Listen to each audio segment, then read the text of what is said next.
नमस्कार, मैं स्वाति और आज की कविता उनके बारे में जो नंगे पांव तपती धूप में अपने घरों को चले हुए हैं। जी हाँ, मैं बात कर रही हूँ हमारे माइग्रेंट वर्कर्स की और उनके इमोशंस मैं इस पोयम के थ्रू आप तक पहुंचाना चाहती हूँ एंड आई होप कि आप समझ पाएंगे।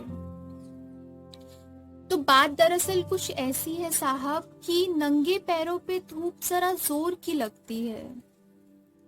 नंगे पैरों पे धूप जरा जोर की लगती है। मुझे तो फिर भी आदत है मगर मेरी पिटिया चीख पड़ती है।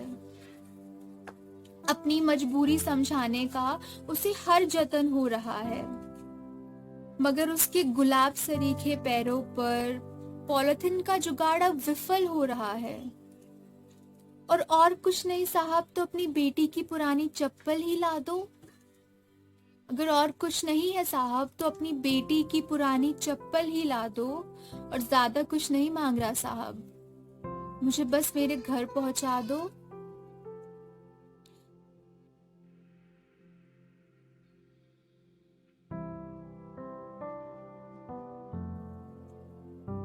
अभी पिछले चौक पर ही अपने बेटे को सुपुर्दे खाक कराया हूँ। जन्नत में जिंदगी आसान होगी ये समझा कर आया हूँ। यहाँ मेरा बच्चा सूटकेस पर थक कर सो गया है। इन बड़े घरों से आती खाने की खुशबू से जरा मायूस हो गया है। और आप कहीं बात कर कर ऊपर एक वक्त का खाना ही दिला दो। ज्यादा कुछ नहीं मांग रहा साहब, मुझे बस मेरे घर पहुंचा दो।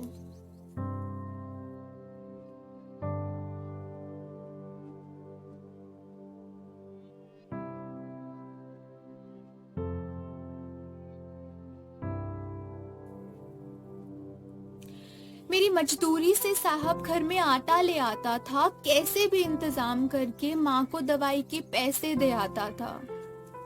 मगर अब मुझे बस जिंदा देख लेने भर का माँ का अरमान है। फिर भी आप जहाँ कहेंगे जब कहेंगे रुक जाऊंगा अगर मेरे लायक कोई भी काम है। आप कहोगे तो लकड़ी पत्थर मिट्टी आपका महला भी उठा दूं।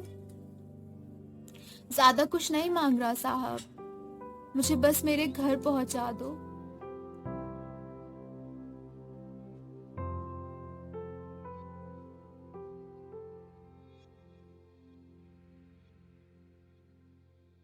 मेरी लाश होती उम्मीदों को कंधा ही दिला दो। इलेक्शन के वक्त किए गए वादे छोड़ो, इंसानियत का फर्ज निभा दो।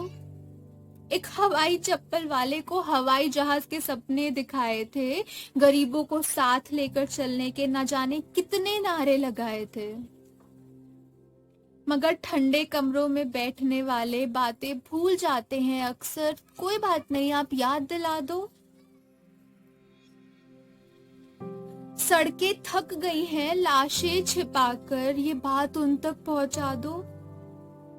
और भगवान भी शायद अमीरों की सुनता है अब, तो एक आध फरियाद हमारी लगा दो। कि भगवान भी शायद अमीरों की ही सुनता है अब, तो एक आध फरियाद हमारी भी लगा दो। और ज्यादा कुछ नहीं मांग रहा साहब, मुझे बस मेरे घर पहुंचा दो। ज्यादा कुछ नहीं मांग रहा साहब, मुझे बस मेरे घर पहुंचा दो। मुझे बस मेरे घर पहुंचा दो। धन्यवाद।